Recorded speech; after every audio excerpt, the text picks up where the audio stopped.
Lady Rosamond Inniss, wife of the late Sir Probyn Inniss, joining us virtually.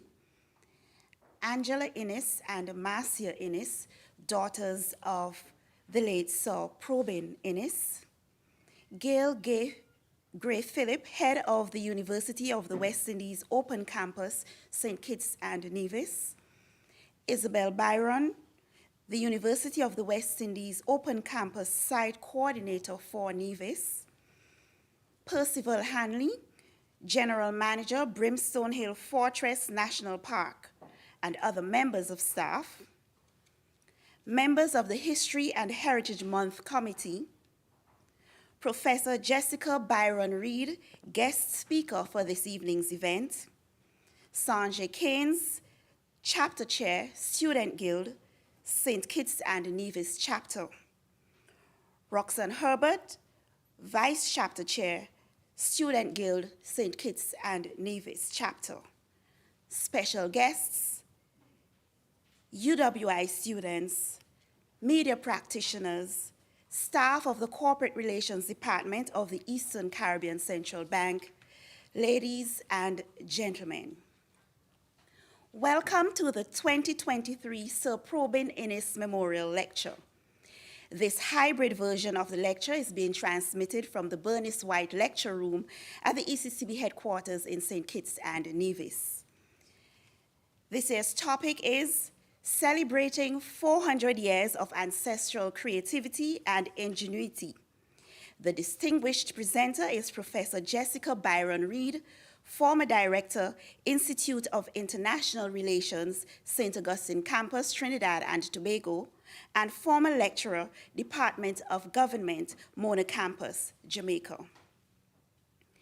The University of the West Indies has been collaborating with the History and Heritage Month Committee since 2018 to host the Sir Probyn Inniss Memorial Lecture. This lecture recognizes the sterling contribution of Sir Probyn has made to the preservation and documentation of the history and culture of the Federation of St. Christopher and Nevis. Sir Probyn served his country with distinction in various capacities, and at the highest level, Governor of the Associated State of St. Kitts, Nevis, Anguilla, and then as Governor of St. Kitts and Nevis from 1975 to 1981. He also served as the President of the Brimstone Hill National Park Society and initiated the History and Heritage Week, now called the History and Heritage Month. This evening's lecture is in his honor. The lecture is being streamed via the UWI campus and the UWI Open Campus St. Kitts Nevis site Facebook pages, and the UWI Open Campus and ECCB Connect's YouTube channels. This presentation, we promise, will be informative, enlightening, and thought-provoking. So I encourage you to invite your relatives, friends, and colleagues to join us using any of the social media platforms mentioned. You, our virtual audience, will have the opportunity to share your views and pose questions during the question and answer segment. I now invite Gail Gray Phillip, head of the University of the West Indies Open Campus, St. Kitts and Nevis site, to bring you welcome remarks.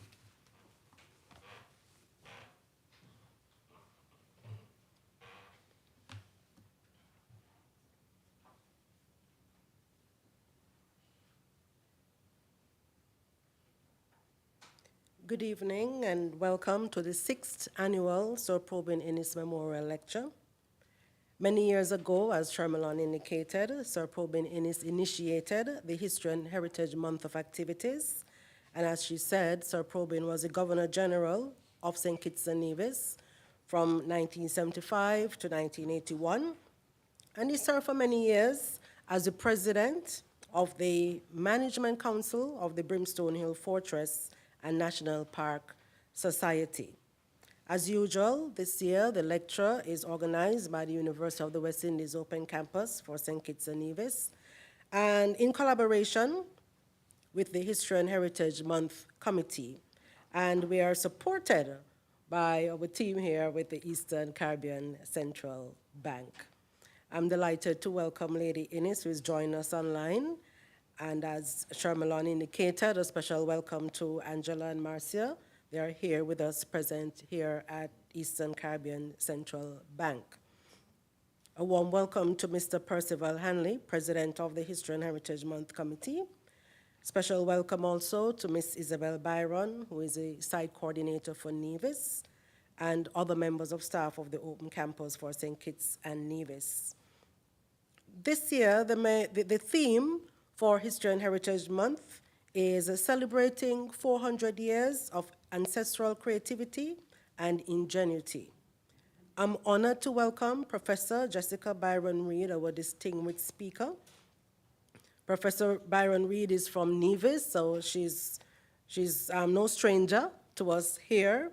She worked for many years with the University of the West Indies in various capacities.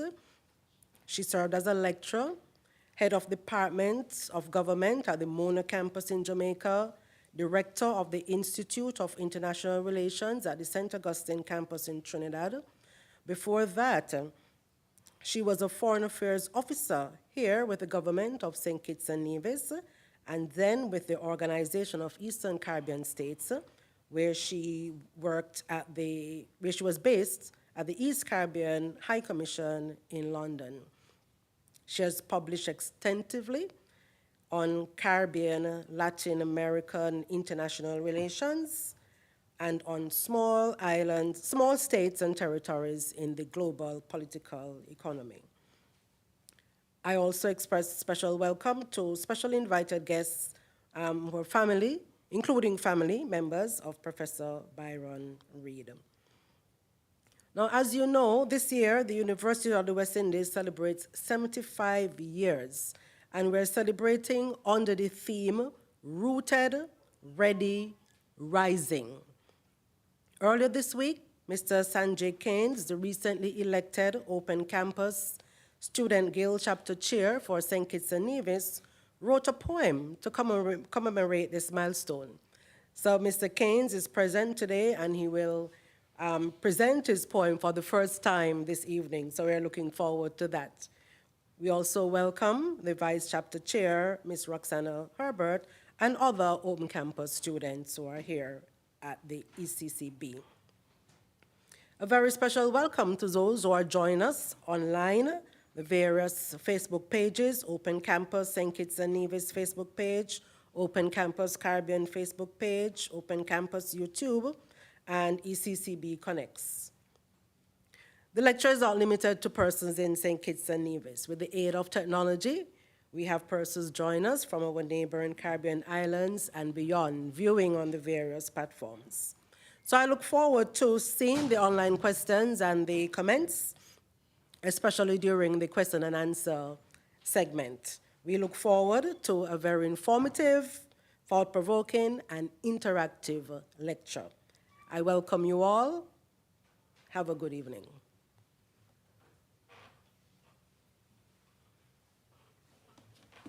Thank you very much, Mrs. Gray Phillip. As Mrs. Phillip mentioned, this lecture is part of the activities for the 2023 History and Heritage Month, which is being spearheaded by the Brimstone Hill National Park Society.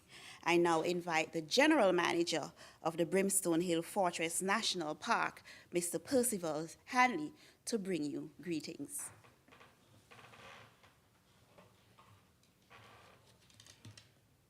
Thank you, Madam Chair. Please allow me to adopt the protocols previously established.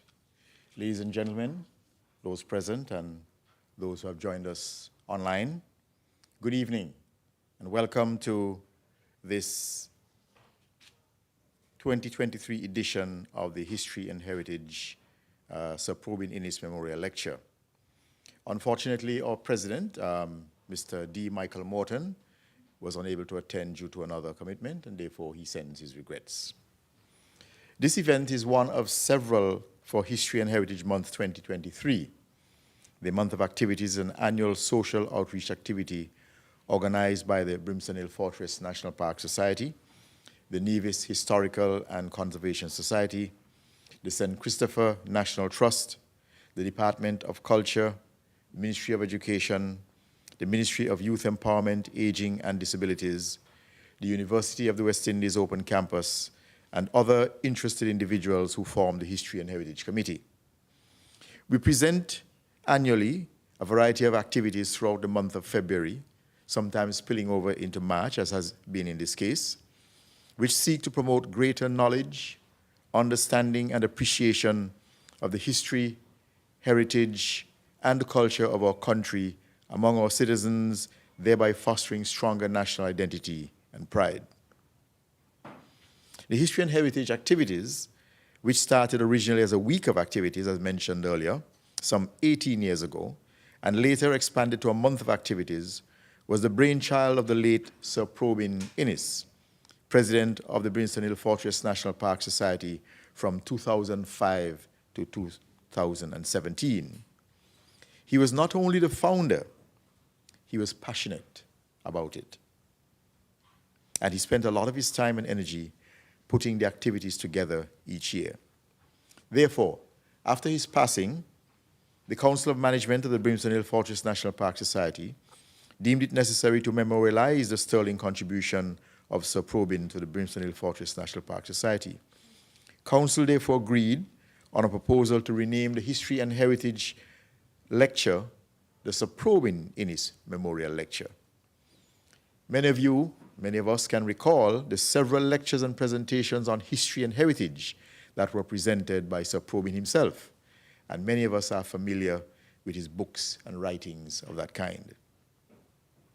Sir Probyn's wife, Lady Rosamond Inniss, was unable to be here at the lecture in person tonight, but she has joined us online, and her daughters Angela and Marcia are here with us tonight, so we wish to extend a special welcome to them and to say a special good night and good evening to Lady Inniss as she watches online. The Brimstone Hill Fortress National Park Society and the History and Heritage Committee are delighted to have Professor Jessica Byron-Reid with us this evening as the guest speaker in the annual Sir Probyn Inniss Memorial Lecture. Professor Byron-Reid is a bona fide daughter of the soil, hailing from Nevis, and we will hear more about her shortly. Thank you, Professor, for agreeing to speak to us tonight, and we look forward with great anticipation to your presentation. Ladies and gentlemen, thank you for joining us. Thank you for logging on. And do sit back and relax and enjoy tonight's lecture presentation, and do participate in the discussion which will follow, which I expect will be a lively one. Thank you and good evening.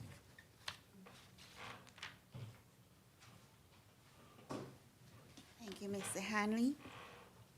We just heard that we have an aspiring, budding poet in our midst.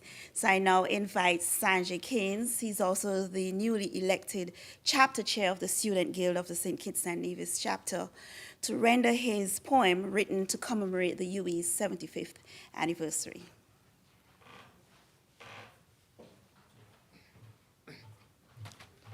Pleasant good evening to all. Rooted in the region, the UWI stands privileged and tall, supported by 75 years of history and commitment to us all. In the Caribbean, our roots spread both deep and wide, nourishing our mission to advance our Caribbean pride, advocating for the region's needs and sustained growth, using vehicles of realness and honesty to increase worth, ready as a place of light, liberty, and continuous learning, creating opportunities for both empowerment and earning, with expertise to overcome the many challenges that we face, creating resilience and leadership that can impact our global space. Ready to assist you in your journey on the road to success, navigating the potholes and crossroads as you progress. Rising to the calls for sustainable development, we aspire to give hope to both individuals and communities to inspire. Celebrating this milestone of service in our academic leadership role, overcoming each challenge with a mission to reach every goal, increasing prolifically while soaring, we recommit to all. Now, the opportunity presents to rise together, answer the call.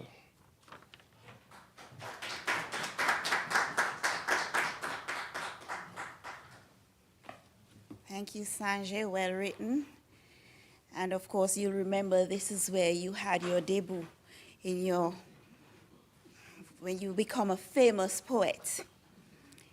Celebrating 400 years of ancestral creativity and ingenuity.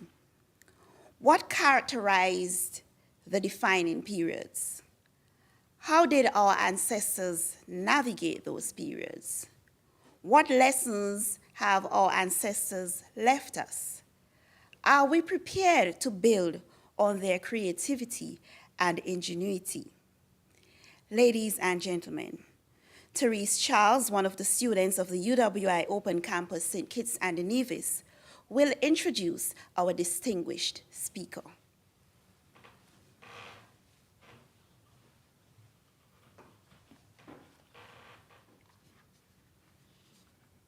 Good evening. Professor Jessica Byron-Reid was director of the University of the West Indies Institute of International Relations at the UWI St. Augustine campus in Trinidad and Tobago from August 2016 until August 2022. She is also a member of the Caribbean Policy Consortium, a group of professionals that engages in research and policy advocacy on U.S. Caribbean relations. She lectured at the Mona campus of the UWI 1994 to 2016. Professor Byron-Reid was the first female head of the Department of Government on the Mona campus 2010 to 2013, and also the first female director of the Institute of International Relations at St. Augustine. She coordinated graduate studies for the Department of Government for a decade, and between 2006 and 2014, she was UWI coordinator of a tripartite BSc, MSc program in politics and international cooperation jointly delivered by the University of Bordeaux Sciences Po, the Université Antilles in Martinique, and the UWI Mona. She was professor fellow at the Sir Arthur Lewis Institute of Social and Economic Studies, Mona 2015 to 2016. She has served as visiting professor at the Université Antilles in Guadeloupe and at the Universidad Nacional de Colombia in San Andrés, and she also lectured between 1990 and 1997 at the International Institute of Social Studies, Erasmus University, the Netherlands. Before her academic career, Dr. Byron-Reid was a Foreign Service Officer with the government of St. Kitts and Nevis, and then with the Organization of Eastern Caribbean States, based at the East Caribbean High Commission in London. Professor Byron-Reid has worked with a number of international research consortia and multilateral agencies on regional and global political, economic, and social issues. She is currently a member of the Alumni Advisory Committee of the Graduate Institute of Geneva, an associate of the Resilient and Sustainable Islands Initiative coordinated by the UK Overseas Department Institute, and she has served for 4 years as Caribbean member on the Committee of International Affairs of the World Council of Churches. Professor Byron-Reid has published extensively on Caribbean Latin America international relations and on small states and territories in the global political economy.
You want me here now? Okay, thanks.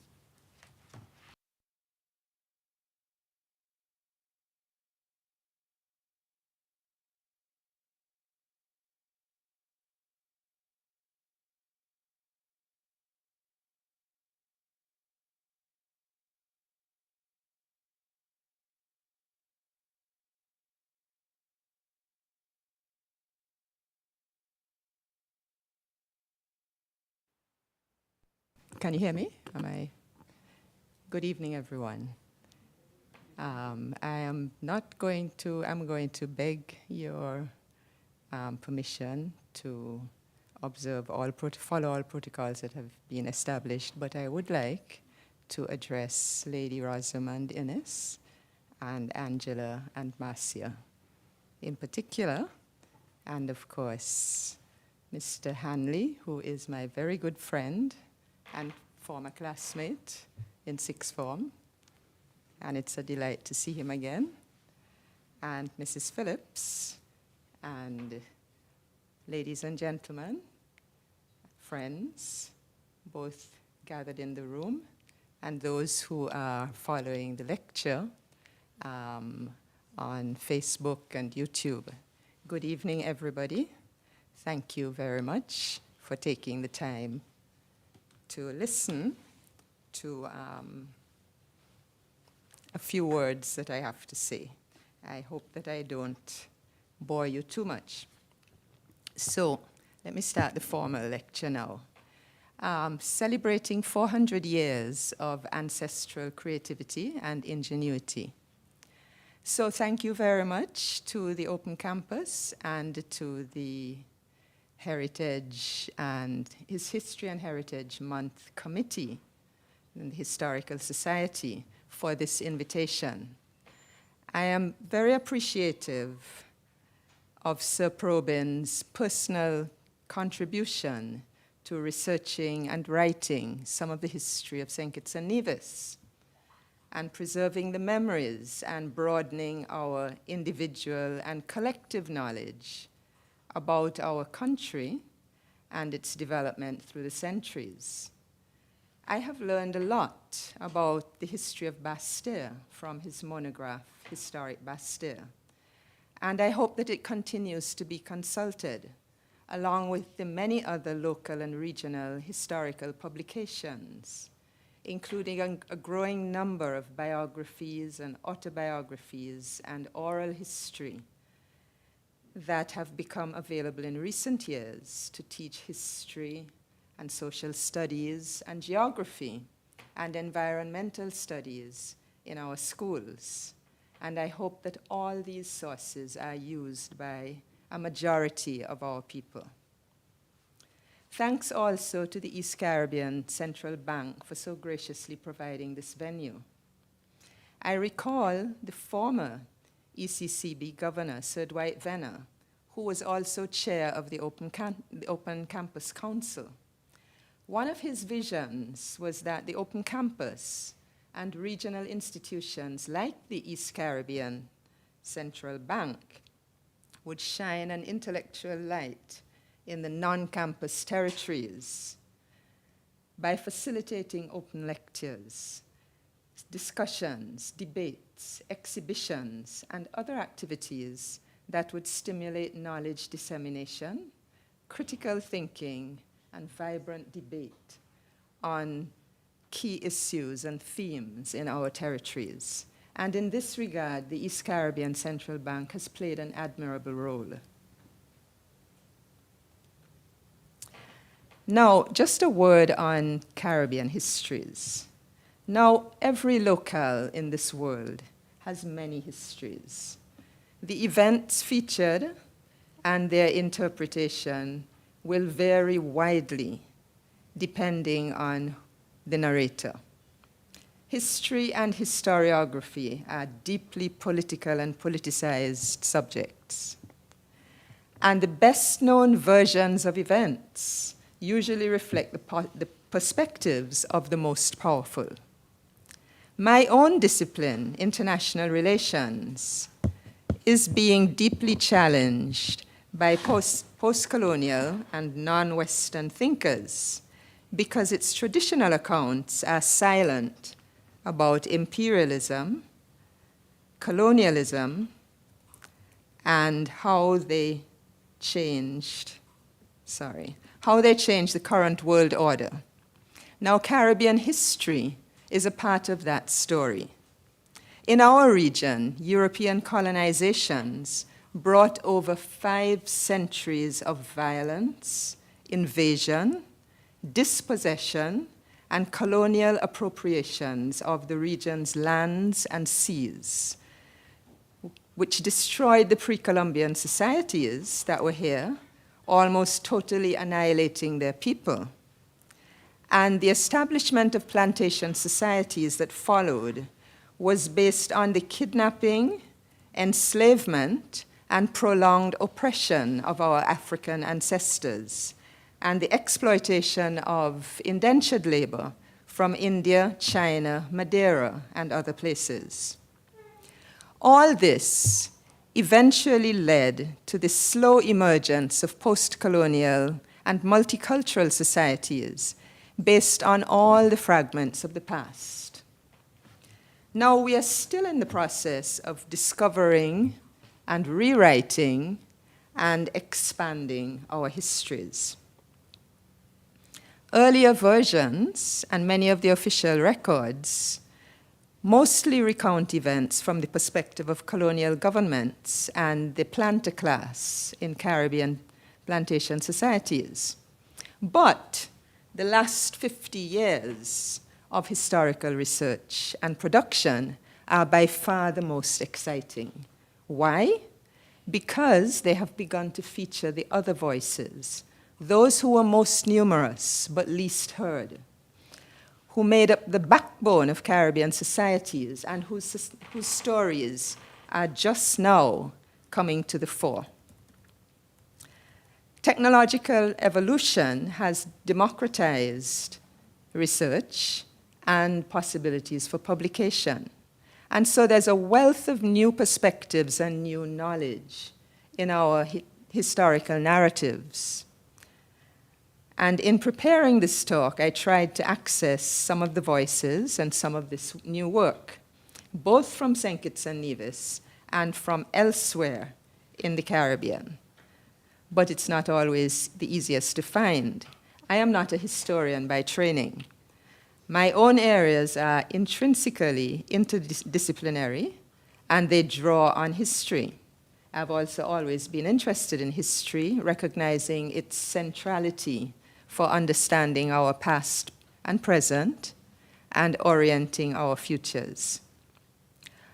Unfortunately, despite the growth of historical debates and all the new knowledge available, history is now less significant in our education system than it used to be. Few young people do history past their 3rd year in secondary school. Even fewer pursue it as a major or even a minor at university. It may be felt that such subjects cannot get one a well-paid job and that other areas have much more to offer in a changing world and economy. Our country is undergoing rapid social and economic change. Many historical landscapes and artifacts and practices are disappearing. But I also have the impression that more recent publications on local history and the many attempts that are now taking place to revise histories to include the voices of underrepresented groups, such as Caribbean women, are not sufficiently known about or consulted. And this is very disturbing and disappointing. History is a foundation in our knowledge systems, and we have a lot of work to do to make it more central in the curriculum and to present it in more imaginative and engaging ways so that our people become engaged with our history in spite of themselves. We really need history in the Caribbean, in an understanding of history, not only to come to terms with our past and the various parts of our identity, but also to effectively address today's environmental, social, political, and economic development challenges. So I needed to get that off my chest because it's something I feel strongly about. And so now I will really talk about what you asked me to speak about this evening. So the topic for this evening talks about 400 years. That's a long time. So I've tried to be selective, and I'm going to structure the rest of the presentation as follows. We're going to look at the period of African enslavement, which generally dates from the early 1600s to various dates in the 1800s. And that period witnessed the establishment and entrenchment of plantation societies and economies. So I'll highlight the elements of this period which I think are critical to this theme, and then I'm going to dwell in greater detail on the following period of post-emancipation societies. And in phase 2, I'll explain, or I'll explore, how our ancestors further developed their survival strategies and skills, constructing viable peasant-based communities after 1838. One crucial phase was the period from the 1840s to the end of that century. And the other is the 20th century, during which our societies evolved from crown colonies to eventual independent statehood. At times, I will refer to the collective experiences of Caribbean people, and at other times, I will focus more narrowly on the Leeward Islands and on St. Kitts and Nevis. And then, of course, we will have a conclusion. So, basic premise. The basic premise of my talk is, first of all, that it is absolutely phenomenal that violently uprooted and traumatized people, many of them children, who had been snatched from their homes, family support, and material possessions, and who came from many different places, cultures, and societies in Africa, spoke different languages, and may have had different belief systems, not only survived, but collectively succeeded in reconstructing their lives, their dignity, their sense of self, despite so many hostile forces militating against them. The plantation system sought to strip them of their humanity, treat them as property, deprive them of all the basic human rights that we know of today.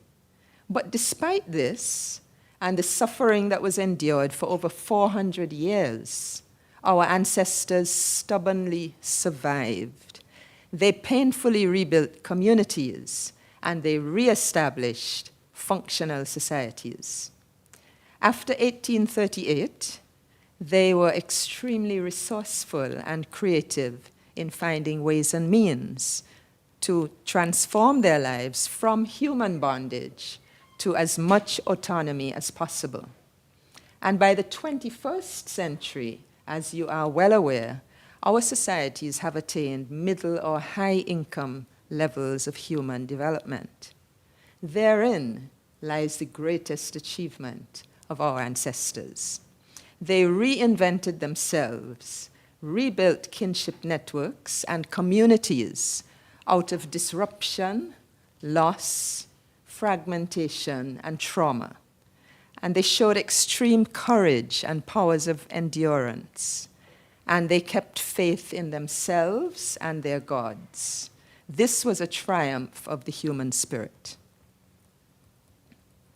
So, beyond recognizing their exceptional personal qualities,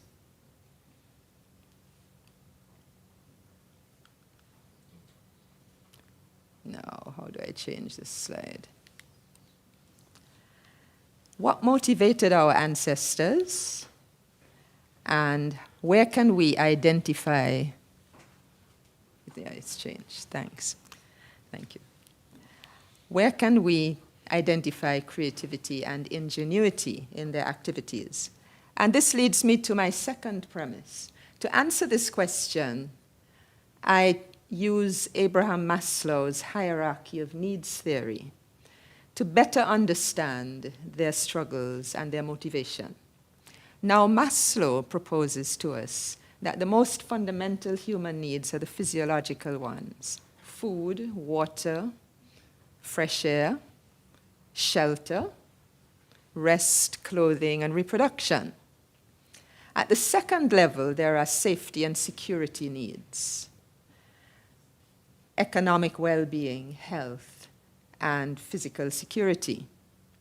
At the third level are the psychological and social needs that are attached to belonging somewhere. That comes from family and friends and community networks, organizational membership, getting affection. And the fourth and fifth levels concern self-actualization and self-fulfillment needs, which motivate individuals' efforts to achieve and gain the respect and the appreciation of others. So our ancestors, understandably, first prioritized the strategies and the activities that would be fundamental for their material and economic survival. The need to survive made them open to experimentation. They were driven to discover new things in an unfamiliar environment, as well as drawing on the knowledge and the skills that they came with. They were driven to, well, they had to produce much of what they required for the most basic physiological needs. Both during and after slavery, in order to satisfy safety and security needs, as well as psychological and social needs, our ancestors had to draw deeply on their social resources and their adaptability, their flexibility. They developed a number of innovations in their social relations and practices so that they could cope with their new environments and circumstances. And they observed very closely the power structures and the dynamics of social relations around them, the behavior of the various actors, most of whom were more powerful than they were, and they sought to use these observations to maximum advantage. You might be wondering what this drawing represents. We are now speaking about the period of enslavement. Now, I would highly recommend to all of you, when you can, visit the Memorial Act Museum in Guadeloupe. It is a UNESCO-referenced museum on international slavery through the ages. It's a wonderful museum in which you could easily spend several days. But this is the Tree of Forgetting by an artist from Cameroon. And it's displayed near the section on the transatlantic slave trade in that museum. Displayed on the tree are the cultural possessions, rituals, and memories that captured people left behind as they entered the slave ships. Their names, their families, their clothes, their musical instruments, their belief systems, their plants, their food, and various articles of daily life like calabashes and so on. It is a stark image of loss. But equally powerful and persistent is the act of recall, of memory, where we retrieve bits and pieces of life through songs, dreams, stories, proverbs, and other means. Our ancestors were stripped of, but then they managed to recall those intangible memories and pieces of knowledge and customary practices, and they managed to reconstruct their lives in new, unknown environments with new influences, and ultimately blend the legacies of the past with the struggles and the multicultural influences of their present. So, during the slavery period, let's see what this is. Yeah, next one. Let us just recall specific conditions of slavery in the Leeward Islands, and more specifically in St. Kitts and Nevis. Now, St. Kitts and Nevis were first British settlements. They were colonized in 1624 and 1628. The African population was present in small numbers as early as the 1650s, but by 1770s, the ratio of enslaved Africans to the European population was about 10 to 1. About 350,000 enslaved Africans came to the Leeward Islands up until 1810, but their mortality rate was high because of the terrible living conditions. Historians and geographers argue that the plantation system operated differently in the Leeward Islands from how it operated in larger territories like Jamaica or the Southern Caribbean. The Leewards were much smaller, they had less natural resources, and intensive sugar cultivation had a very harsh ecological impact.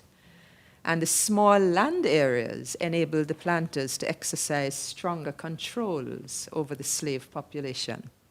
It was not possible to escape into the mountains or forests and establish free maroon communities, as was done in Jamaica and Suriname, and even in St. Vincent with the Black Caribs.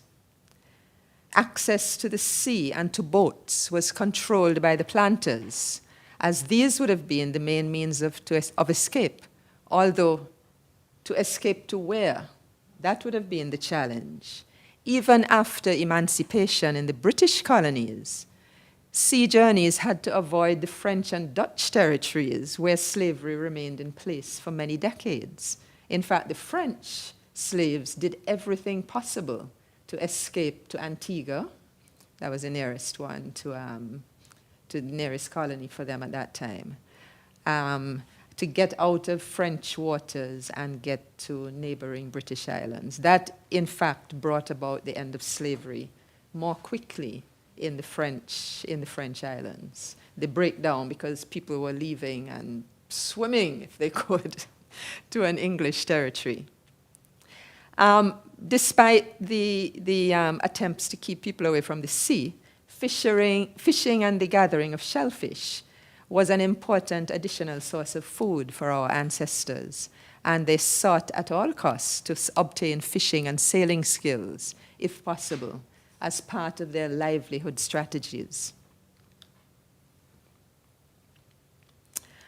Now, what you're looking at on that slide is one of the very few, I think it's the only, complete map of plantations and slave-dwelling areas in the Caribbean, and it is St. Kitts. It's done by a man called William McMahon in 1828.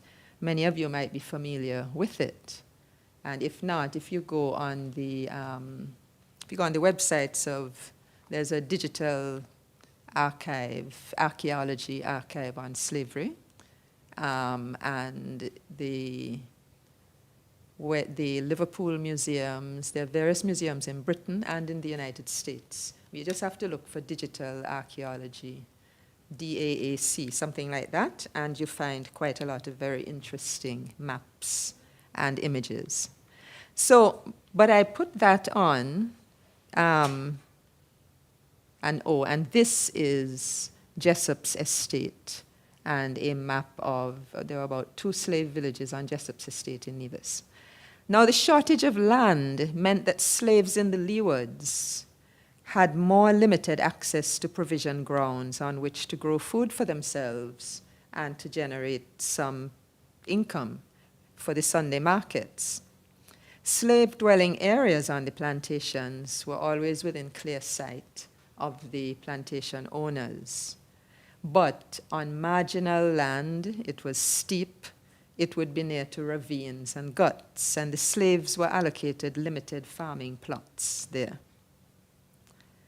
Slave provision grounds, foraging, and the rearing of livestock were essential for their tenuous food security.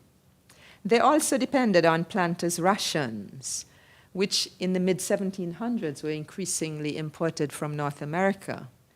And this became a threat after the American Revolution in the 1770s because this trade ended. And it resulted in food scarcity, and 400 slaves died from malnutrition in St. Kitts in the next couple of years. It is documented that our ancestors supplemented their food supply by experimenting with wild fruits and vegetables, insects, and maximizing the use of their provision grounds. Slave settlements always had many trees interspersed with the dwellings.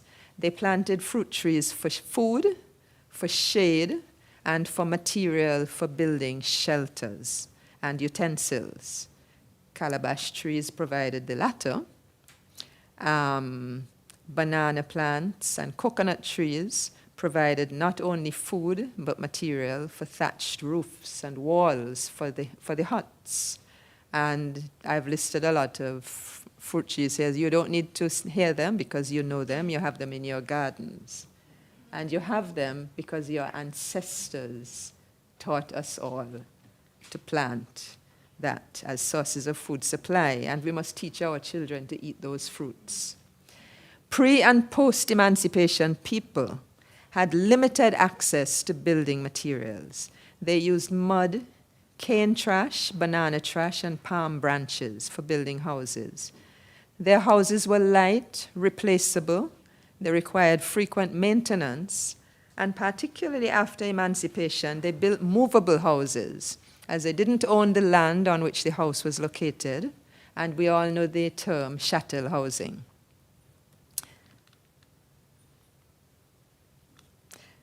The organization of daily life, I have already begun that, but I want to talk a little bit, I want to just mention medicinal herbs. Garden plots always, and still do, feature herbs for medicinal use and household use. Official health care was almost non-existent, and the African community drew on their traditional herbal knowledge. Most communities had bush doctors and traditional midwives. In some places, they also gained additional knowledge from the remaining indigenous people. This happened in Jamaica, it would have happened in St. Vincent, and probably in Dominica. Today, herbal medicine remains very important to us, and Caribbean herbalists and healers are still very well respected people in our communities. Archaeological sites show a lot of evidence of locally made clay pottery. Nowadays, we think that local pottery comes from Nevis, but local pottery was made in St. Kitts as well, and the archaeologists say that they can distinguish, it's a different type of clay. This was a women's activity based on knowledge from West Africa. They made bowls, water jugs, plant pots, coal pots, which is a stove that we still use today across the Caribbean for traditional recipes, particularly for slow-cooked food or herbal preparations. The pottery was not only for household needs, but it was sold. It generated income for the potters. Markets were crucial for slaves to sell agricultural and artisanal products and accumulate savings. Both men and women sought via the estate or elsewhere to develop skills that would generate higher earnings. Men tried to develop their carpentry and masonry skills, fishing, transport of goods, and work with estate machinery. What you will see is that in the post-emancipation period, all those skills that they acquired on the plantations and in the sugar factories became the basis of their engagement in wider economies after the end of slavery. For women, sewing, catering, caring for children or the sick, and pottery were similar outlets. Although they had no access to banks, they saved money, either to buy their freedom or for if it was possible, or for eventual purchase of land and other assets. They had 14-hour workdays, 6 days a week. We really shouldn't complain these days, you know. Nonetheless, the slaves had some community time via the Sunday markets, via farming in their provision grounds, and during religious or social ceremonies. Their relationship with non-establishment churches and with missionary societies became increasingly important in the late 18th and 19th centuries for worship and to have access to basic education. A lot of the literacy training came via the churches. There were obstacles. The missionaries were expressly forbidden to teach the slaves to read in several territories. And there was little time, even for children, to have an education. But the slaves maximized the opportunities provided, first by Sunday school, and later by schooling during the week for their children. And in many cases, children were then expected to teach the adults what they had learned. Gradually, the church-based schools became the main avenues for obtaining primary education and eventually secondary education also. The Moravians, Methodists, Salvation Army, Baptists, and other religious denominations emerged as strategic allies also in the post-emancipation phase as they assisted the former slaves in getting access to land and establishing free villages where they could live independently and with human dignity. Right, should have changed to this earlier. Sorry about that. So these are all examples of the ingenuity and creative activities developed by our ancestors in their most vulnerable phase. They showed prowess also in physical conflict situations. Despite their limited access to lethal weapons, they were adept at strategically using the natural terrain, the weather, their forestry scouting skills, fear and surprise tactics successfully on many occasions against colonial militaries and the planters. The success of Maroon fighters in Jamaica and in Suriname bears witness to this. In our case, there is documentary evidence of slaves fighting bravely and persistently in defense of St. Kitts and Nevis, British communities against French attacks during the Franco-British Wars of the late 1700s. They disliked the French even more than they disliked the English. And they were determined not to be taken captive and transported to the French colonies for further enslavement in an unknown environment. These military talents of our people would resurface in later eras. Caribbean people have served with distinction in the British, US, and Canadian armed forces and in the security forces of their own countries. We can say the same for our French and Spanish-speaking Caribbean people with regards to their own security forces. Now, unfortunately, there's a very frustrating anonymity about most of our earliest ancestors. They're described at best by a first name, maybe an occupation.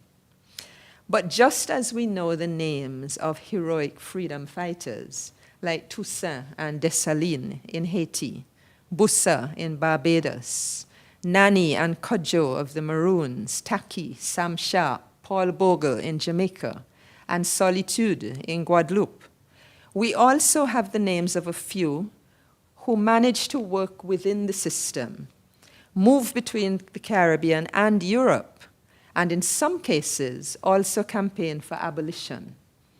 And I'm referring in this case to two people, Pero Jones and Fanny Coker, both from Mount Travers Estate in Nevis, who were owned by John Pinney between 1765 and the end of the century.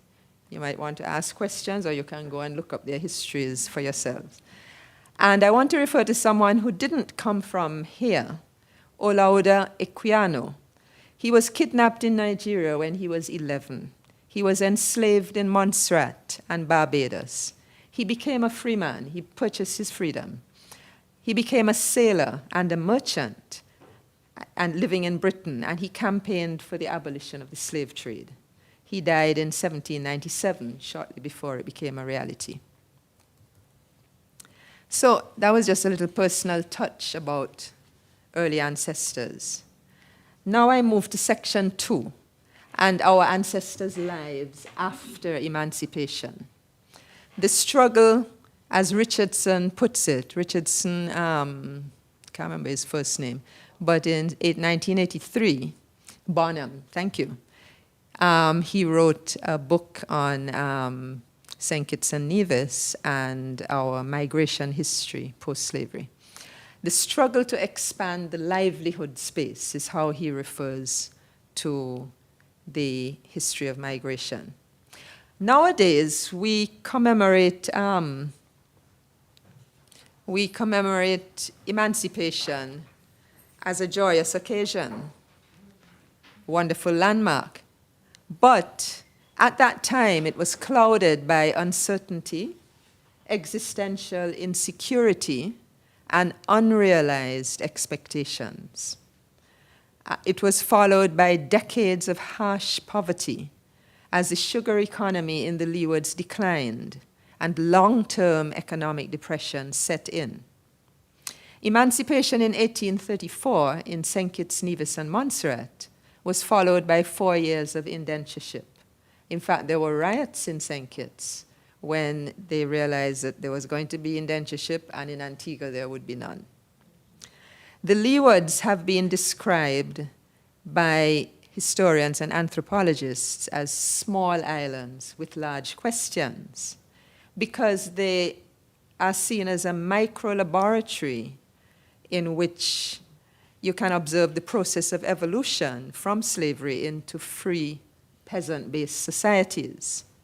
Karen Fogg Alwig, and other authors, they point out that slavery gave way to another form of subjugation in which the obligations of the planters were lifted, while former slaves now had to take even more responsibility for themselves than before. They had to pay rent, they had to buy food, they had to obtain other necessities with starvation wages, and little or no access to land on which to grow food like they did before.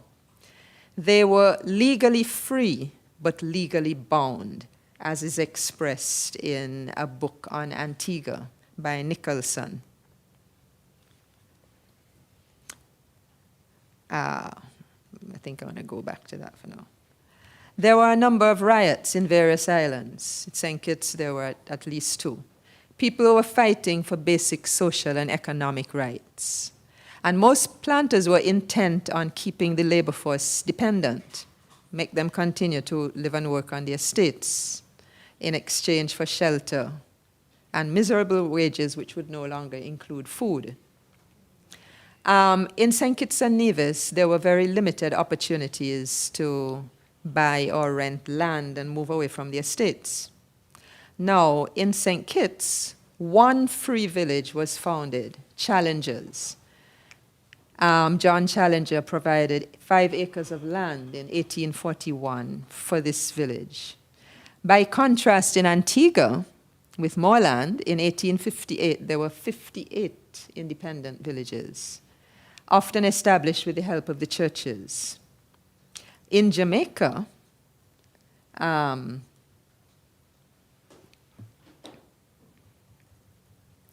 a much larger territory, by 1845, 19,000 ex-slaves had purchased land, and there were more than 200 free villages. In Nevis, there was no crown land to occupy, little land to purchase, even if they had savings. What evolved was sharecropping. Many had to stay on estate lands because they needed the housing. They cultivated the lands, and they received part of the crop instead of wages for their labor. In spite of the difficulties, this is interesting, in Nevis by 1848, 39 people had managed to purchase 150 acres in small lots, usually less than 2 acres, despite all these challenges. And by 1876, over 2,000 former slaves had become freeholders on small lots. Now, they were aided in this by a collapsing sugar economy, and more land became available because of this. They also had to save a lot of money to do this and pool resources. So this access to land, even small plots, was essential for our ancestors to build kinship networks that supported independent communities and to provide sanctuary and a more visible identity for their families at that time and for the future. There were various types of land tenure in the Caribbean, but most involved the concept of family land, where all the offspring had access to the land, they could build a house somewhere on it, and they had access to the fruit trees on the land. In fact, this came all the way down from the practices in the maroon societies back in the 1700s, right up to the 20th century modern Caribbean societies. And this is flagged by Jean Besson, amongst other historians and anthropologists, as a social institution of family land that was a dynamic Caribbean cultural creation.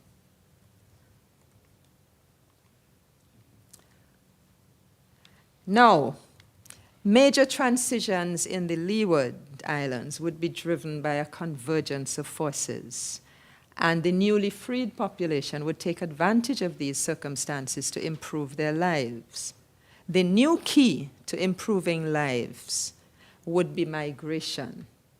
Margaret Byron, in 1994, my sister, describes this as both an economic strategy and a resistance strategy.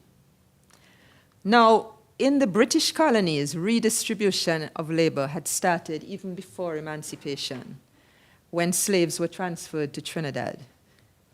How many people in Trinidad have you met whose name is Claxton and Pemberton? And have you met those people? Well, I have lived for 6 years in Trinidad, and I have met so many people with Nevisian names and St. Kitts names. Now, some may have gone before the end of slavery, and most went after. Did you know that Eric Williams' great-grandmother was from Nevis? Eric Williams' great-grandmother went to Trinidad in the 1850s with her employer and settled there. So he has Nevis roots. If you go and read up on his autobiography, you will find it somewhere. He, like many other people, have links with the Leeward Islands with Nevis and with St. Kitts and Nevis. Now, there were more profitable sugar economies opening up in Trinidad and the Guyana-Suriname area. There was an acute need for labor. Higher wages were offered. Boats, very, very kind of insecure boats. We know about the accident, tragic accident yesterday or day before between Antigua and St. Kitts. Well, our people, who had all these historical memories of slave ships, they jumped on boats and they headed down to the southern Caribbean. Between 1838 and 1848, 11,000 people arrived in Trinidad from the Leeward Islands. And between 1850 and 1921, 50,000 Barbadians moved to Trinidad and to Guyana. This migratory wave subsided once wages decreased. When it started, you were getting twice what you earned in St. Kitts and Nevis in Trinidad. But after indentured labor started arriving from India in Trinidad, the wages decreased. However, a percentage of workers remained in Trinidad. They brought their families if they could get access to land and settle. Many of us have relatives in Trinidad. My family included. There are more Byrons there than there are here. This was only the first of several migrations around the Caribbean area by our ancestors over the next 100 years. Most, at this time, these were not permanent migrations. They would leave and return home periodically in response to labor needs, economic growth and decline in various parts of the circum-Caribbean area. So, after 1880, the destinations became Costa Rica and Panama for the building of railways and then the Panama Canal. And in Costa Rica, many Jamaicans stayed on to work on banana plantations. It is estimated that over 55,000 West Indian migrants from both the French and the British Caribbean went to Panama in the 1880s to participate in the first attempt to construct a canal. That was being done by a French firm, so they recruited from Martinique and Guadeloupe. A further 200,000 went back to Panama in the 1900 to 1930s to work on the successful Panama Canal. For Eastern Caribbean migrant laborers, the main destinations in the late 19th and early 20th century became the Dominican Republic and Cuba to work in expanding sugar plantation economies that were fueled by American investment. Over 140,000 British Islanders went to Cuba, not many from St. Kitts and Nevis, but there were a few. Many from St. Kitts and Nevis traveled to Bermuda in 1906 to construct a wharf, and you will see on your slide 3,000 migrant workers went from the Leeward Islands. And by 1904, there were 1,600 from the Leeward Islands. The Dominican Republic was the most significant destination for our migrant workers. As you know, from St. Kitts, Nevis, and Antigua, and a few other parts of the northeastern Caribbean, about 9,000 to 10,000 people went to the Dominican Republic, while a majority of Jamaicans, Barbadians, and Dominicans traveled to Cuba and to Venezuela to work in sugar or on the building of infrastructure for new oil fields. The 300,000 people went to Venezuela. When I was a student in Venezuela in 1977, I met Venezuelans of Dominican descent at the university where I was. In the 1930s, many people from St. Kitts and Nevis traveled to Aruba and Curacao to work in the oil refinery operations. And later, during the Second World War, when the US military was building bases in Trinidad and Antigua and so. These territories became new venues for migrant workers from St. Kitts and Nevis. So all these migratory movements were driven not only by the lack of opportunities at home, also by global and regional political and economic trends and our ancestors' responses based on their courage, their entrepreneurial spirit, and maybe a sense of adventure. In some cases, their recruitment was influenced by the fact that the investors were American and they wanted people who spoke English. Their recruitment was also based on the skills they had acquired working in the sugar factories or in construction, building Brimstone Hill, or with machinery or on the land. Our female ancestors also migrated. They generally provided support services, indispensable support services, catering, laundering, running boarding houses, caring for the sick. A prime example was Mary Seacole from Jamaica and her boarding houses in Panama and then in the Crimea during wars, or in Panama it was the other reasons. Now, these people boarded dubious marine vessels. They went to places with foreign languages and foreign jurisdictions. How many of you do that now? You don't go here because they don't speak English. They, whose ancestors might never have moved from an estate before 1938, now traveled 1,000 miles across the Caribbean Sea to live and work in the greater Caribbean area. And in the process, they helped to construct some of the most major infrastructural projects in the hemisphere, in energy, air, sea, and road transport, and security. And they also worked on some of the largest agricultural production areas in the region. They made a noticeable cultural impact in the societies to which they migrated. If you go to the eastern side of the Dominican Republic, you're going to see Giant Despair. You're going to see Sagua. You're going to see all kinds of folklore, music, dance, sports, and religion from the people who they call the Cocolos, the populations from the Leeward Islands and from Tortola. I think Cocolo comes from Tortola.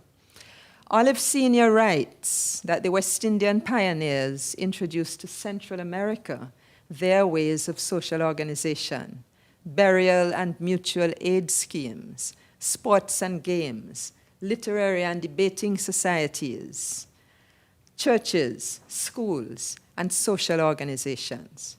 They did the same thing in Cuba. She points out that many of these migrants became catalysts of political and social change if they returned home, based on their exposure, experiences, and resources generated abroad. They generated growth back at home by remitting to their families money for land purchases, home improvements, education, and the establishment of small businesses. They came back with new ideas and outlooks to their islands. They had acquired new technical and organizational skills, and some became involved in civil rights campaigns, labor movements, and eventual political organizations back at home. We have the examples of Mary Shaw and Gary in Grenada. Well, Gary wasn't that involved in human rights organization, but certainly labor movement. Bustamante and Marcus Garvey in Jamaica. Another outcome of these and later migratory movements to the UK, US, and Canada was the shifts in the demographic distribution of the working age population. A gender imbalance developed with more women of working age in St. Kitts and Nevis as compared to men. There were major changes to the lives of women and girls, whether they remained at home or left as migrants. The last major migratory phase began in the second half of the 20th century to the UK, the US, and Canada. Although people had been going to the US and those places in small numbers since end of the 19th century. first to the US, to the UK, and for St. Kitts and Nevis, Margaret Byron calculates that there were over 8,000 during a 6-year period from 1954 who traveled to Britain. And there were also exoduses to the US and Canada from the 1960s onwards. Now, these migrations tended to be longer term, probably permanent, although the migrants retained close links with their countries of origin. I don't want to go into the push factors. You know all about this story anyway. But we should emphasize the creative ways in which people leveraged resources to finance migration. You don't just take up yourself and put a plastic bag over your back and head to the US or Britain. You need money. They drew on their kinship resources to help them with the financing and to care for children and elderly relatives back home. Migration strategies were usually familial. They entailed the pooling of resources, and they were underpinned by trust and reciprocity. For these migrants, and for our present-day societies, individuals' strivings and motivation are as much linked, going back to Maslow's needs, to needs groups 3, 4, and 5 as they are to the fundamental struggle for basic material needs. Also, in small societies like our own, as among our migrants abroad, societal networks, a sense of belonging, and the desire for visibility and for recognition are major motivating factors underpinning individuals' activities and achievements. It's important to note that in addition to the importance of migration for resourcing the development of St. Kitts and Nevis, the critical architects of our present societies are the folks who remained or the folks who returned, who have gradually overhauled our laws and justice system, who have formed the labor unions and the professional bodies, the political organizations and state institutions, the religious and humanitarian organizations, those who have serviced our schools, clinics, hospitals, libraries, other social development institutions, and have built small, medium, and large businesses in our societies.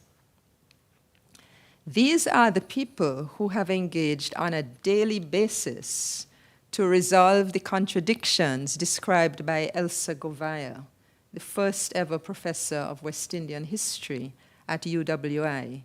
In 1965, she wrote, "The emancipation of the slaves in the Leewards was the beginning of a social revolution that is still working itself out, built upon basic principles of racial inequality and subordination.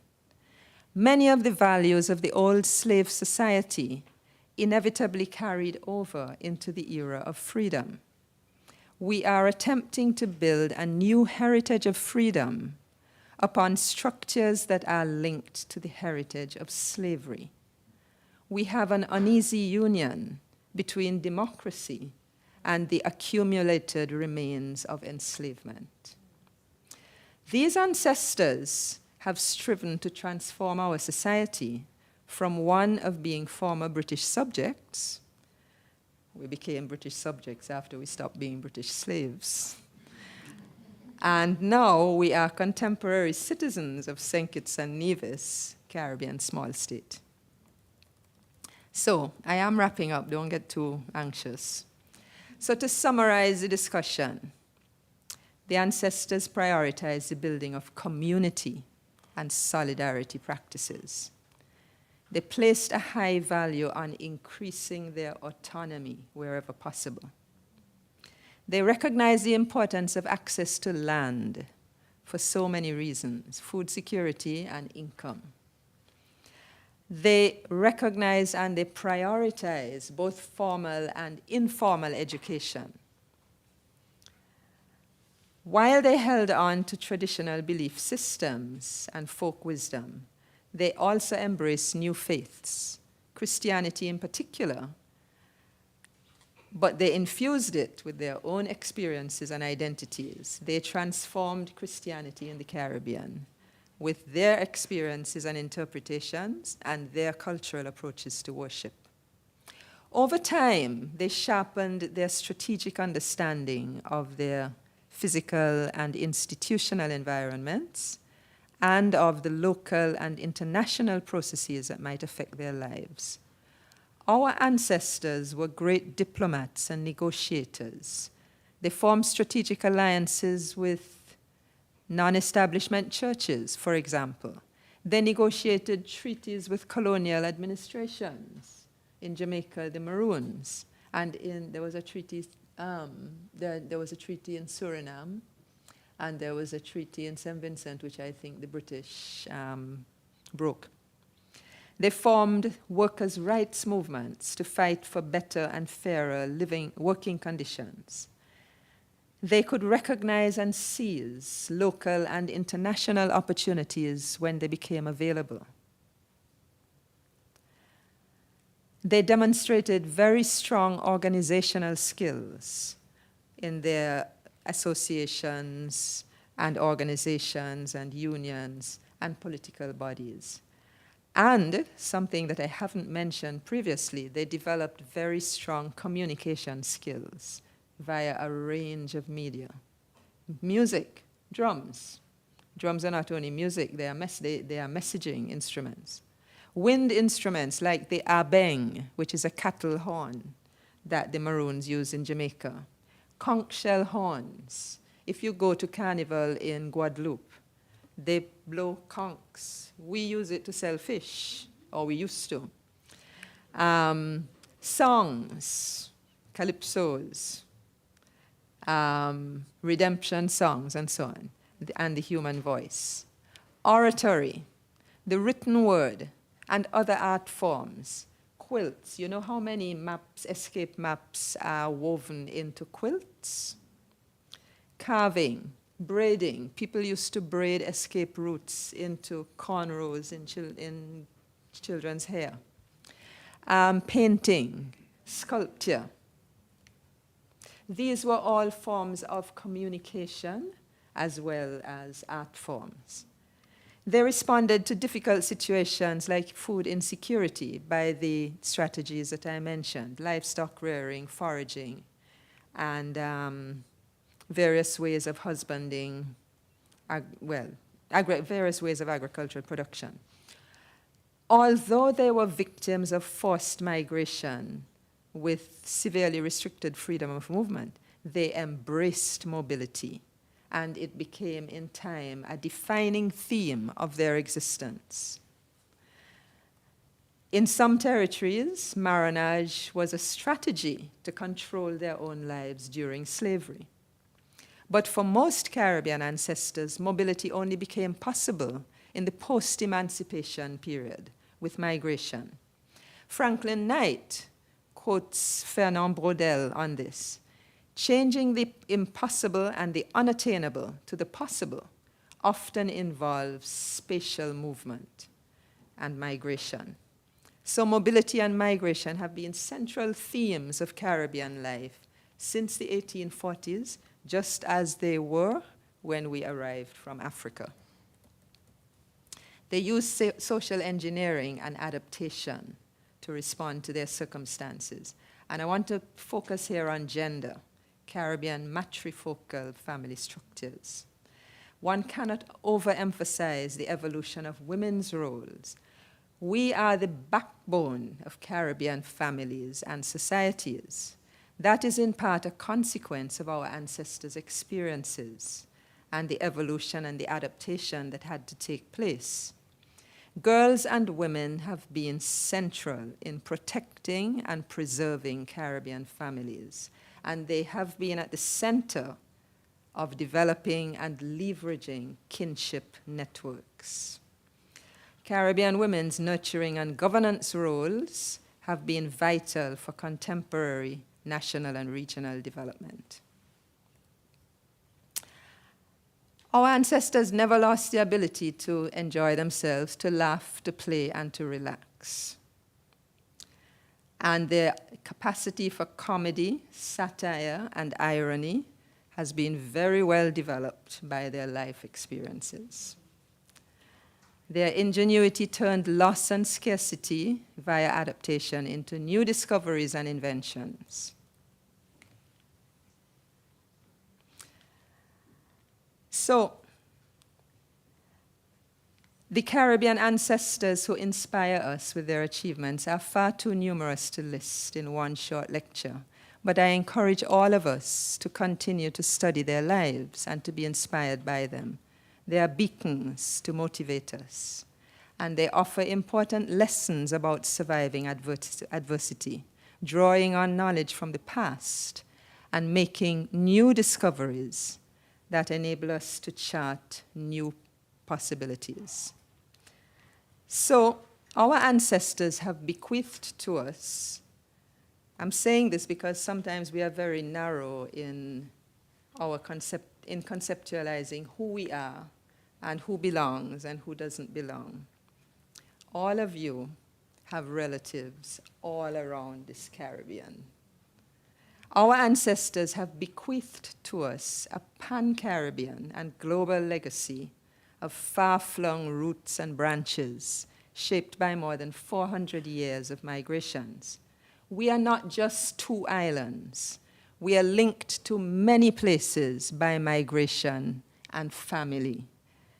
And we must be conscious of all these connections and not be too narrow in thinking, in conceiving of our identities. Our ancestors' lives emphasize the importance of building and maintaining community and working always to strengthen freedom and autonomy. And our ancestral history demonstrates that family and community solidarity, kinship networks, faith, and strong core values are the most important assets with which to chart one's identity. And the final slide, is it here? There is a wonderful sculpture that was done as a Windrush monument in London, in Hackney. It's done by a sculptor from Montserrat. She is the first female black artist to have a permanent public sculpture erected in Britain. And I like it very much. I think that every Caribbean person can identify with that. Thank you for your patience and your attention.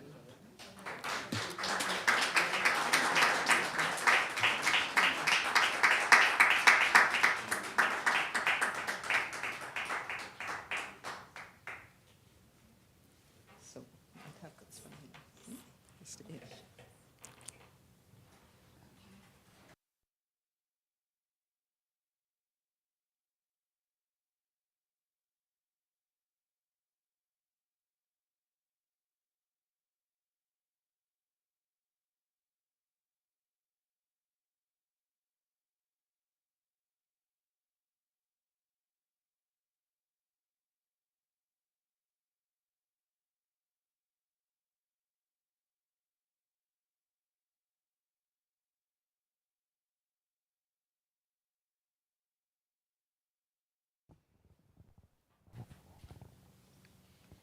Dr. Byron-Reid, thank you very much. I must say, this is the first time I have listened to a discourse on slavery where at the end I don't feel sad or angry. You know, when you hear about slavery, it's usually a focus on the struggles and the torture, but this one is really about the triumph, and as you mentioned, triumph of the human spirit. You summarized quite nicely the main points of your presentation, but I just wanted to highlight this issue of the triumph of the human spirit, because that is what we really need now. Despite what they were going through, the challenges, the struggles, the inhumane treatment, our ancestors found ways of creating societies for themselves, rebuilding, working together, and advancing themselves. Now we are not faced with those types of challenges, but somehow I find that as a people, we are still not moving as fast as we should. You also mentioned the creative activities, and this sound familiar because you talk about food security, which is topical right now. You talked about the medicinal herbs and the bush doctors. We know them, and now there's a great conversation on medicinal marijuana. You talked about, how they handled conflict and security. We need to do better there as to how we are handling conflict and security issues now.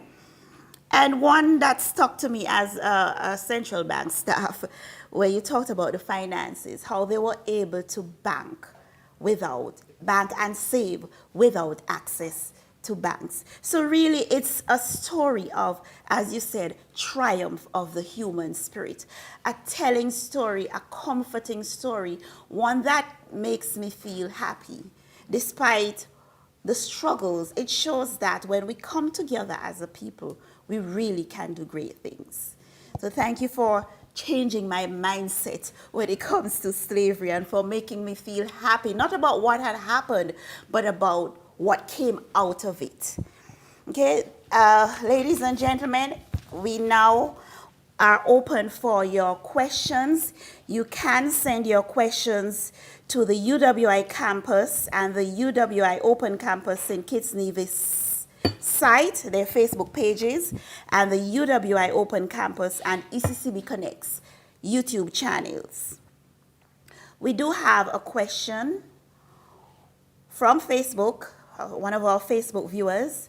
What happened to the land owned by ex-slaves, since we as their descendants don't generally own land, legacy land?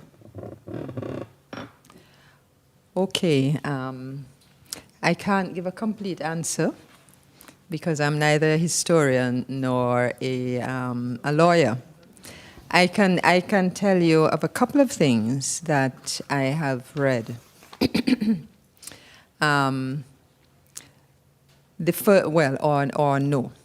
The Maroons in Jamaica, Maroon territory, there is a principle among the Maroons, as far as I'm aware, that land is passed matrilineally.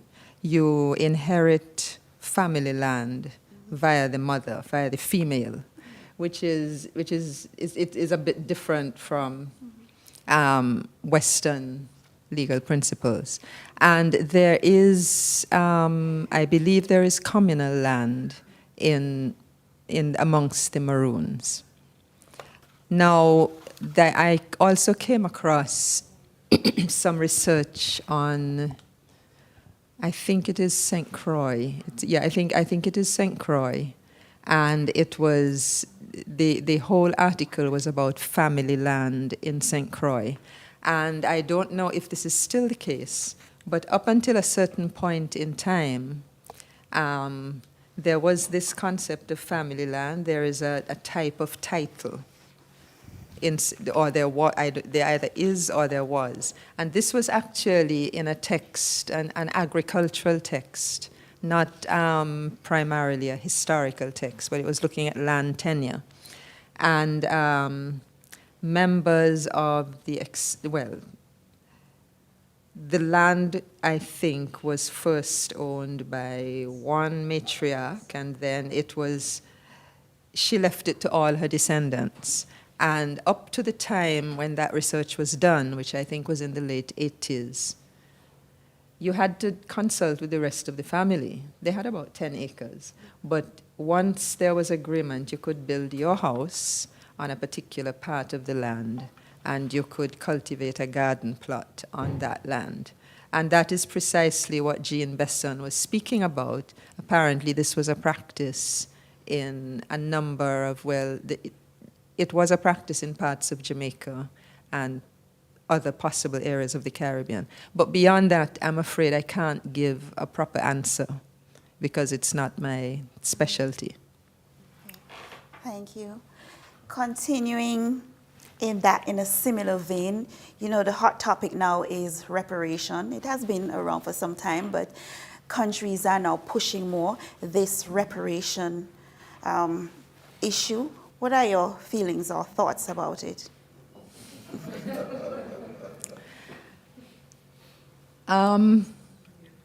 Okay, I think I have two main opinions on reparation.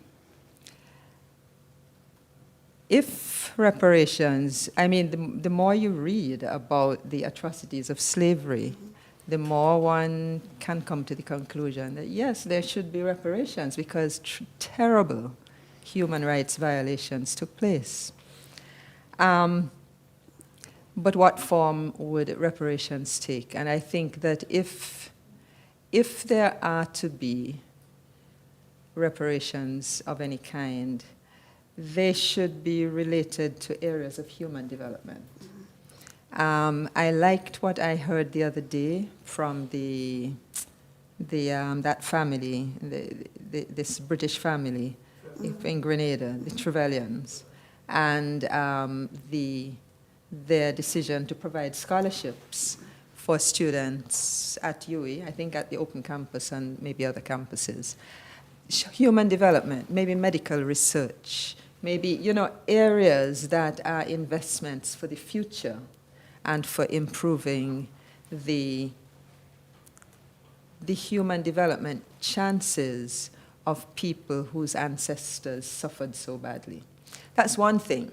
And then the other thought I have comes from a book written by Earl Lovelace called Salt. I don't know if anybody has read Salt. It's one of his last novels. It's a fantastic book. What Earl Lovelace seems to be doing fictionally, through fiction, he's saying that the process of reparations should not be related to resolving the huge problematic relationship between the former slavers and the enslaved.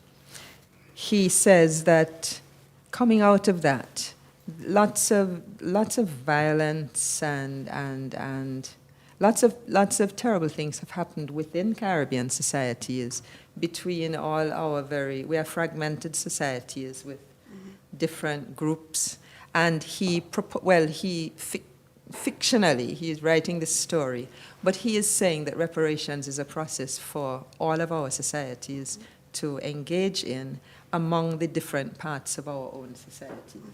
It's not simply that somebody out there must come and give us reparations.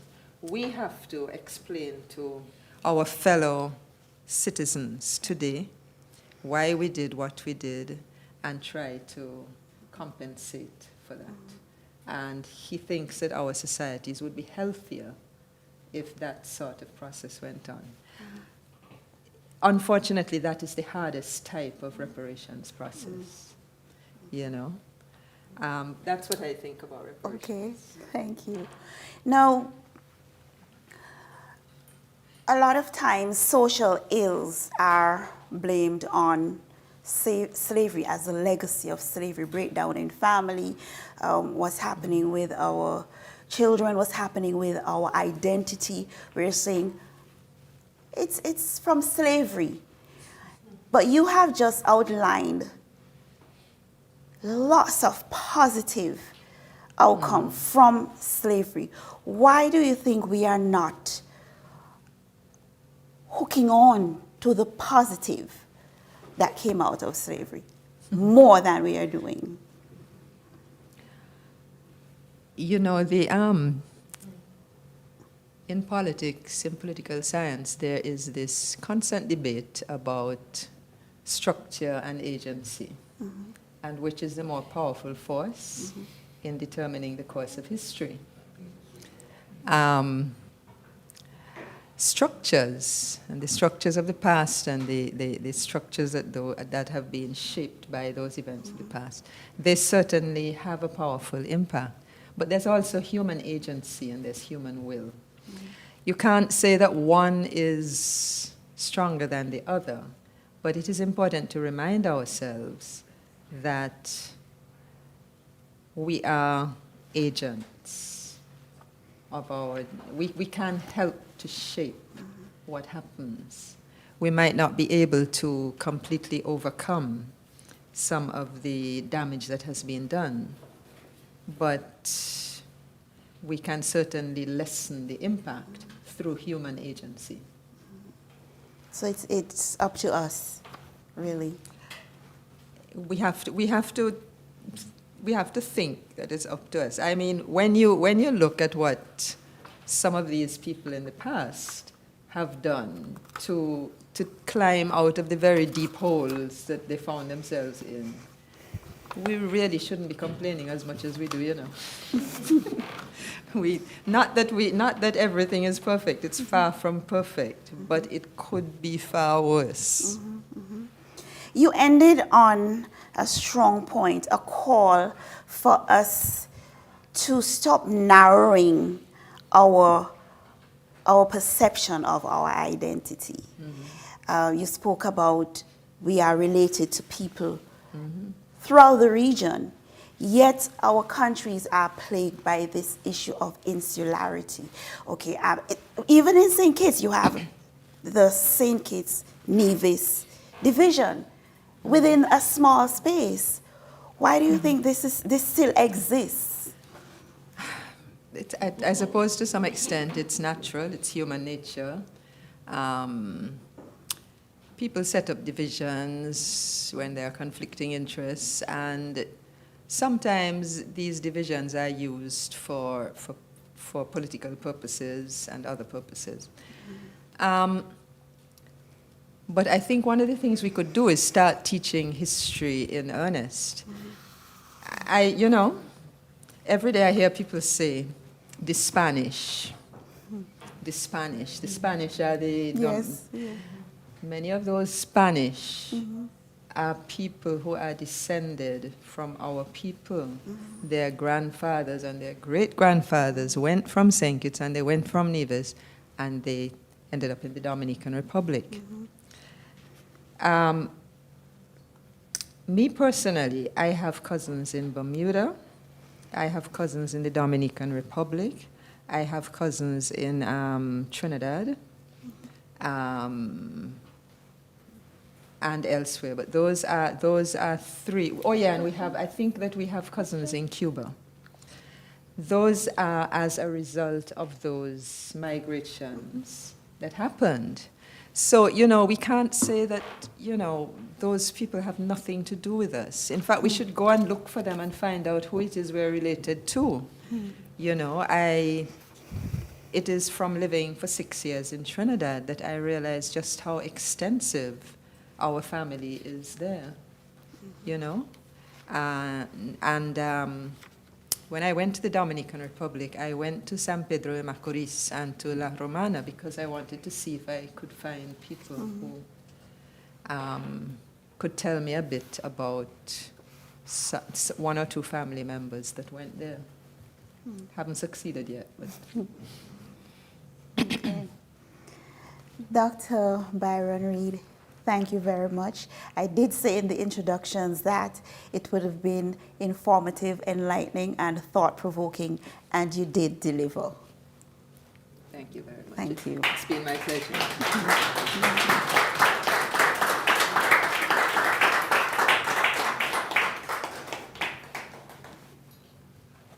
you. Okay, let me...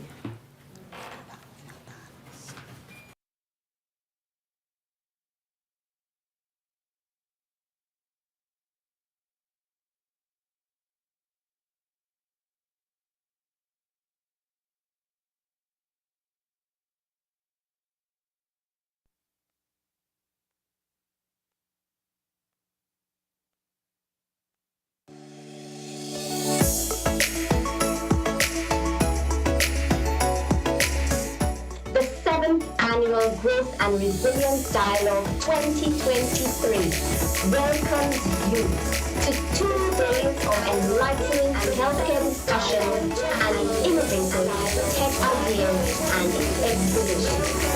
Register for free via ECCB's website to join companies, specialists, thought leaders, disruptors, and transformers that are passionate about issues that are key to your health and well-being.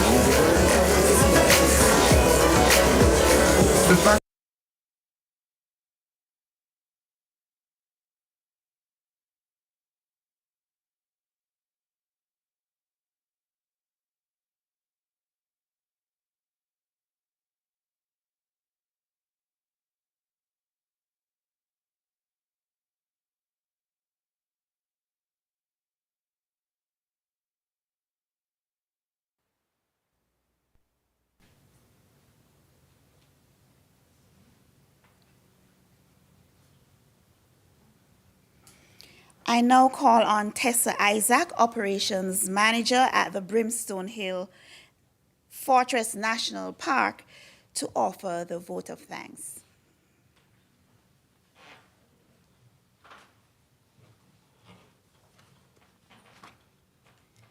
To our virtual and in-studio audience, I say good evening. My task is simple but important, saying thank you. First, I wish to thank the members of the History and Heritage Committee for their involvement in this event. Thanks to those who made suggestions, gave feedback, and advice, culminating in the successful staging of this event. Thank you all. We look forward to your continued support. Secondly, this annual event is made possible every year by the UWI Open Campus. So to the UWI Open Campus, led by Mrs. Gail Gray Phillip and her team, we say many, many thanks. I wish to thank the Eastern Caribbean Central Bank through Ms. Shermalyn Kirby and her technical team for staging this event, which requires a lot of planning, technical input, and expertise. On behalf of the History and Heritage Committee, I wish to express our sincere and profound gratitude to them for allowing us to use their facilities. Thank you, Shermalyn, also for chairing this event. An important entity for the annual History and Heritage Month of activities, who usually lead the charge in putting this event together with the help of all the other stakeholders who make up the History and Heritage Committee, is the Brimstone Hill Fortress National Park Society. Sir Probyn Inniss, president from 2005 to 2017, initiated the idea. And we wish to thank his daughters, Angela and Marcia Inniss, for representing the family in person. Also to Mrs. Inniss, who is with us virtually. To represent the Brimstone Hill Fortress National Park Society tonight, we have the General Manager, Mr. Percival Hanley. Thank you, Mr. Hanley, for presenting remarks on behalf of this society. To introduce our featured speaker is student representative, Open Campus St. Kitts Nevis, Tyrese Charles. Many thanks, Ms. Charles, for introducing our featured speaker. Mr. Sanjay Keynes, Chapter Chair, Student Guild, St. Kitts Nevis, thank you for sharing your lovely poem. This, of course, now leads us to our featured speaker, Professor Jessica Byron-Reid. Professor Byron-Reid, what a pleasure it was to have you to present to us this evening. Thank you for agreeing to do this lecture. It was indeed well received. So again, we extend to you our sincere thanks and gratitude. Finally, a lecture like this would be pointless without an audience. We therefore thank all of you physically present and those who joined us via the various social media channels. We look forward to next year's lecture and invite you all to join us once again. Thank you, thank you, thank you. We'll now present. Make a small presentation to Professor.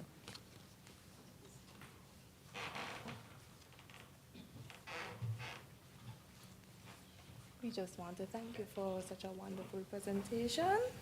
We present you with this. Thank you very much. Welcome. Very nice.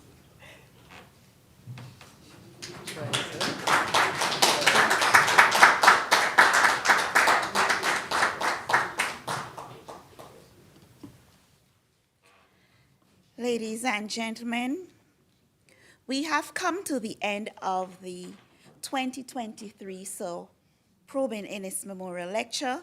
The topic, celebrating 400 years of ancestral creativity and ingenuity. The distinguished presenter was Professor Jessica Byron-Reid, former Director, Institute of International Relations, St. Augustine Campus, Trinidad and Tobago, and former lecturer, Department of Government, Mona Campus, Jamaica. We thank you all for joining us. Do have a pleasant night.